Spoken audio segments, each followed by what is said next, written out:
هدايا صاحي كي تستريح وبث الدعاء. پوری کائنات کے اندر سارے محدثین مفسرین کے اندر فقط ایک شخص ہے جس کا نام ابن تیمیہ رحمۃ اللہ علیہ ہے، وہ اس کی رائے ہے، یہ اس کا قول ہے، اور باقی پوری امت ایک طرف ہے.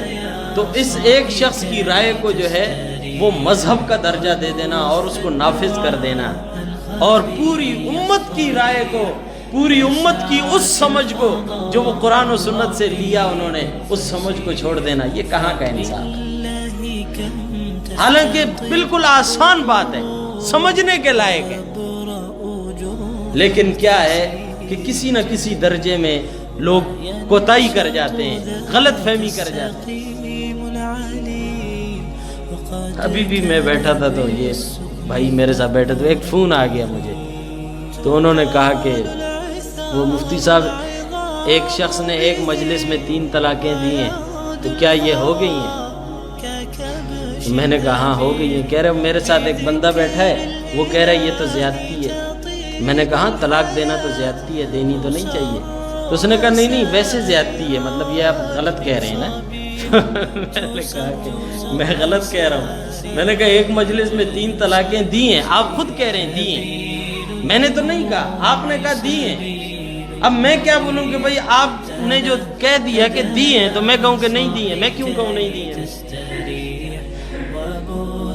بھائی میں اسی مجلس میں بیٹھا ہوں، میں آپ کو 3000 روپے دیتا ہوں، میں نے دے دیے، تو اب آپ کہیں گے کہ بھائی مجھے 3000 دے دیے، اور اس کو میں گواہ بناتا ہوں کہ میں نے 3000 اس کو دے دیے، یہ دے دیے، تو یہ کہتا ہے ہاں دے دیے، ہو گئے. اچھا تو ہو گئے. اب کیا ہے، شریعت کے اندر عورت کو فارغ کرنے کے لیے طلاق کو رکھا گیا ہے جب آپس میں حدود کو رکھنا ناممکن ہو جائے.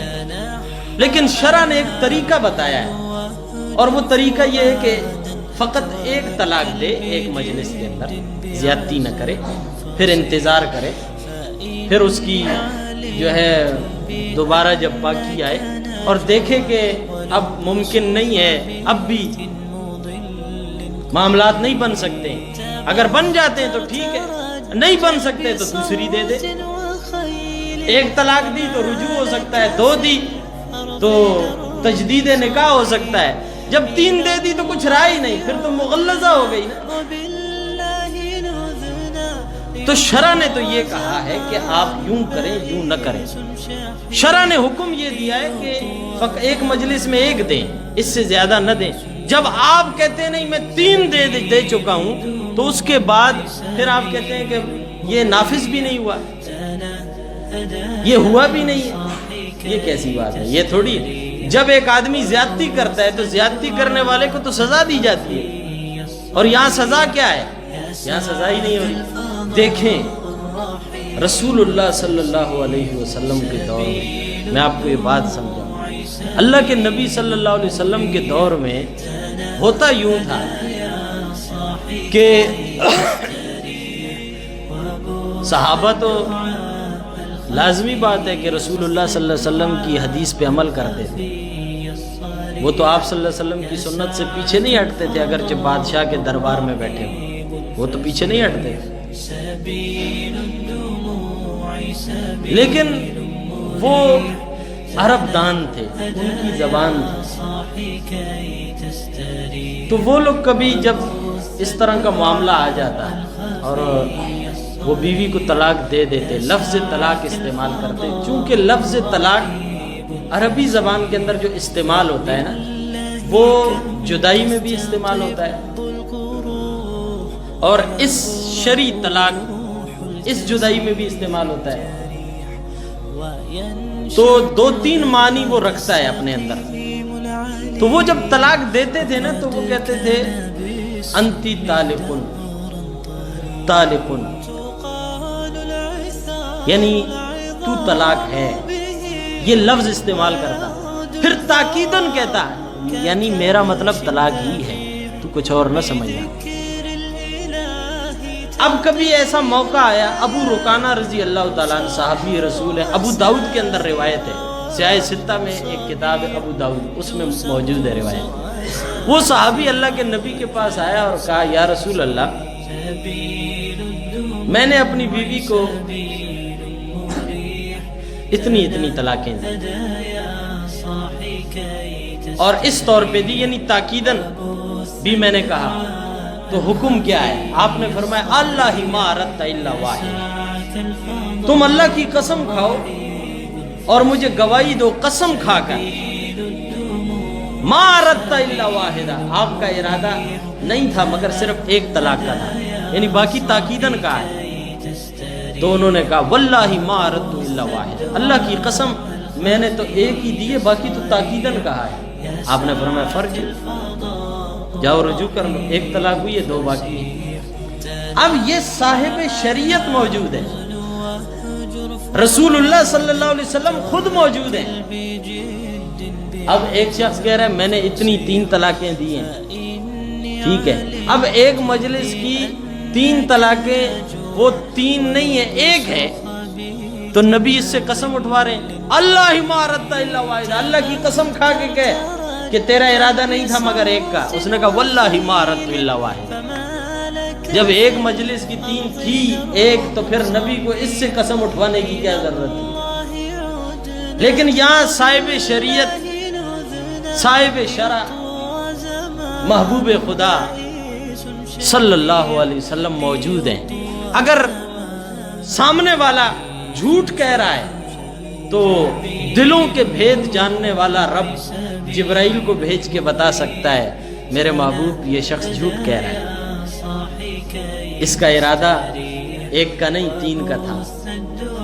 اللہ، یہ سلسلہ تو جاری تھا نا، یہ علم ہو سکتا تھا کہ یہ سچ کہہ رہا ہے یا جھوٹ کہہ رہا ہے، لیکن جب رسول اللہ صلی اللہ علیہ وسلم کے دور میں لوگ آ جاتے تھے، یا رسول اللہ الفاظ تو میں نے استعمال کیے لیکن باقی میں نے تاکیدن اس ایک کو پکا کرنے کے لیے کہا کہ یہ نہ سمجھے کہ میں حسن میں کسی سے جدا ہوں یا میرا کوئی اور مطلب ہے، تو تاکیدن میں اس جدائی کو پختہ کرتا تھا کہ تو طلاق ہی ہے اور کچھ نہیں ہے۔ جیسے کچھ لوگ مہمان کے طور پہ کسی جگہ چلے جاتے ہیں نا، تو وہ میزبان پوچھ لیتا ہے چائے پیئیں گے ٹھنڈا، نہیں بس پانی دے، تو اس کا مطلب ہے 4 دفعہ پانی دے دو۔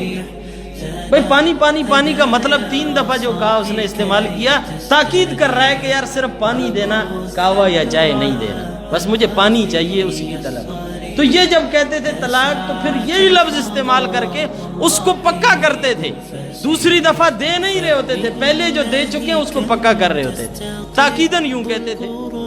زمانہ رسول گزر گیا، صحابہ کا دور آ گیا، اب وہی آ رہی ہے یا ختم ہو گئی؟ رسول اللہ صلی اللہ علیہ وسلم کے ساتھ وہی بھی ختم۔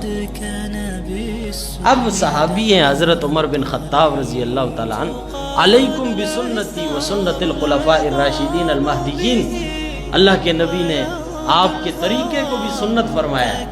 حضرت عمر رضی اللہ تعالیٰ عنہ نے دیکھا لوگ غلط فائدہ اٹھا رہے ہیں، باہر والے آتے ہیں اور وہ بھی یوں ہی کہتے ہیں جیسے آج کل کچھ لوگوں نے دکانیں کھلی ہوئی ہیں، وہ وہاں پر جا کے مسئلہ پوچھتے ہیں کہ بھئی میں نے اپنی بیوی کو 3 طلاقیں دی ہیں، کیا کروں؟ وہ کہتے ہیں کوئی بات نہیں ہے، واپسی چلا جا، تیری کچھ نہیں ہوا ہے، ایک ہی ہوئی ہے۔ وہ کہتا ہے میں نے 3 دی ہے، پتہ نہیں کچھ نہیں ہوا، ایک ہی ہوئی ہے، واپس جا۔ خدا کے بندے، کسی کا گناہ اپنے سر لیتے ہو، حرام کاری کرواتے ہو، شرم نہیں آتی؟ یہ کتنی بڑی ذمہ داری ہے، کتنی بڑی ذمہ داری ہے۔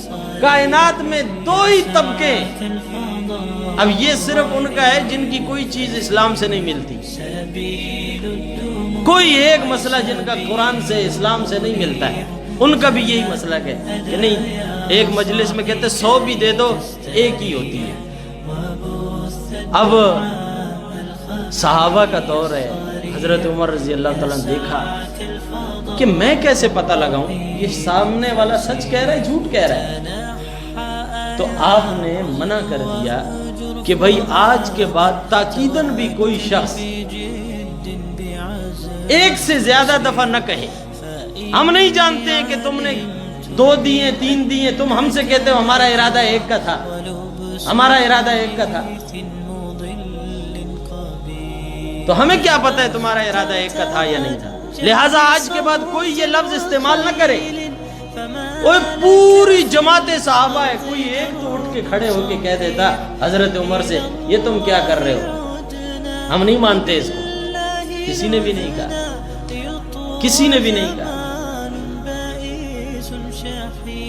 اور پھر جسارت کرتے ہیں لوگ، کہتے ہیں حضرت عمر کا قول حجت نہیں ہے. نعوذ باللہ، حضرت عمر رضی اللہ تعالیٰ ان کا قول حجت نہیں ہے. وہ اپنی مرضی سے کر رہے ہیں، اسلام کے دفاع میں کر رہے ہیں، اسلام بتا رہے ہیں. اور پھر کیا ہوا؟ تمہارے ان نظریات کی وجہ سے، ان غلط چیزیں، کیوں تم پوچھو تو صحیح نہ، بتاؤ کس محکم آیت میں قرآن کی یہ ہے، یہ بات موجود ہے کہ 3 دے بھی دے تو کچھ نہیں ہوتا ہے؟ اور کس حدیث میں موجود ہے؟ آپ کو حدیث دکھائیں گے، آپ یہ لفظ کہیں مجھے حدیث دکھاؤ کہ جس میں یہ موجود ہو ایک مجلس میں اگر کوئی شخص اپنی گھر والی کو 3 طلاق دے دے تو وہ 3 نہیں ہے، وہ 3 1 ہے. یہ لفظ دکھا دو. فتویٰ اس پہ دیتے ہیں کہ 3 نہیں ہے، 3 1 ہے. فتویٰ اس بات پہ دیتے ہیں اور معاملات کچھ اور کرتے ہیں. اب یہاں پر آپ محکمات دیکھیں کہ ان کے پاس نہیں ہے، محکم آیت نہیں ہے، ایسی کوئی حدیث موجود نہیں ہے، پھر یہ بات کیسے کرتے ہیں؟ تو اس لیے لوگ غلط روش پہ چل پڑتے ہیں اور پھر وہ کوئی نہ کوئی خواہ اپنی طرف سے بنانا شروع ہو جاتے ہیں. کیوں؟ آپ نے راستہ کھول دیا نا، بنانا جائز ہے. ایک میرے پاس یہاں آیا مسجد میں، تو اس نے کہا کہ میں نے مفتی صاحب سچی بات ہے کہ میں نے جو ہے یوں کر دیا اور میں نے اپنی گھر والی کو جو ہے 3 طلاق دے دی ہے.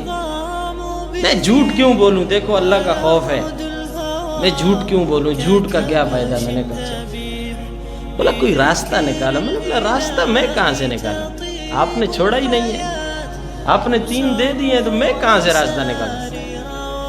کوئی بھی. میں نے بولا کوئی راستہ نہیں ہے، بس وہ مغلظہ ہو گئی ہے. پھر وہ 2-3 دن کے بعد میرے پاس آیا، اس نے کہا یار مفتی صاحب میرا بھائی گیا تھا ایک جگہ پہ، انہوں نے کہا ہے کہ وہ 1 ہی ہوئی ہے. میں نے کہا مجھے آپ نے بتایا تھا نا کہ میں نے 3 دی. اس نے کہا ہاں. تو میں نے کہا جب آپ کہہ رہے ہیں کہ میں نے دی 3 ہے، ارادہ ہی 3 کا تھا، میں کیوں آپ کی 3 کو 1 کروں؟ اب یہ جرت جس کے اندر ہے وہ 3 مان کے ارادتاً جس نے دی ہے اس کو مان کے بھی اس کو 1 کرتا ہے، اس کی جرت ہے، میرے میں نہیں ہے بھائی. میں نے کہا میں تجھے کہہ رہا ہوں کہ تیری بیوی تجھ پہ حرام ہو چکی ہے، وہ بیوی رہی نہیں، اجنبیہ ہے. اس نے کہا پھر بھی کچھ نہ کچھ دیکھو یار، وہ میرے چاچے کی لڑکی ہے اور ہماری جو ہے نا دشمنی بن جائے گی. میں نے کہا دشمنی بنے یا کچھ بھی بنے، شریعت میں تبدیل نہیں کر سکتا، تیرے چاچے کی ہو یا مامے کی ہو، میں کیا کروں؟ شام کو پھر آیا میرے پاس. اب اس نے ایسی بات کی، اس نے کہا مفتی صاحب مجھے تو کسی نے ایک مسئلہ بتایا ہے یار. میں نے کہا وہ کیا؟ بولا اس نے کہا ہے کہ اپنی بیوی کی مرغے سے شادی کرا، مرغے سے، اور مرغے کو ذبح کر دے یعنی شوہر کو مار دے، پھر یہ عدت گزارے گی 4 مہینے 10 دن، پھر تو اس سے شادی کر لے. میں نے کہا شاباش. تو میں نے کہا دیکھو نکاح میں بھی جنس کا 1 ہونا شرط ہے. انسان گدھے سے شادی کرے نہیں ہوگا، جن سے کرے نہیں ہوگا، جنس بدلی ہے نا، یہ کیسی بات ہے؟ اس نے کہا مرغا. تو میں نے کہا مرغا جو ہے اس کی جس سے شادی ہوتی ہے وہ تو انڈے دیتی ہے. تو اللہ کے بندے آپ سوچو سمجھو کہ کہاں جا کے کیا لگا رہے ہو، کیا کر رہے ہو، کچھ عقل ہے کہ نہیں ہے؟ تو جو لوگ قرآن و سنت سے ہٹتے ہیں نا تو پھر وہ ایسے لوگوں کے ہاتھ میں چڑھ جاتے ہیں، پھر وہ ان کو کہیں کا نہیں چھوڑتے. اس لیے قرآن و سنت کو سمجھنا ضروری ہے، اس کے اوپر عمل کرنا، غور و فکر کرنا یہ ضروری ہے. اس کے بغیر نہیں آتا. آپ سمجھتے ہیں کہ یہ ایسے آ جائے گا، ایسے نہیں آئے گا. آپ کو محنت کرنی پڑے گی، اس سے دل لگانا پڑے گا، اور اللہ رب العزت کے قرآن کو اہمیت دینی پڑے گی، پھر جا کے یہ اترے گا. اور حدیث ہے، اللہ کے نبی نے فرمایا کہ اللہ تعالیٰ جس کے ساتھ بھلائی کا ارادہ کرتا ہے نا، بھلائی کا، تو اس کو دین کی فہم عطا کر دیتا ہے، دین کی سمجھ دیتا ہے. یعنی جس کو دین کی سمجھ اللہ دے دے، سمجھ جاؤ اللہ تعالیٰ نے اس کے ساتھ اچھائی کا معاملہ کیا ہے. اللہ رب العزت مجھے آپ کو سمجھنے کی، عمل کرنے کی توفیق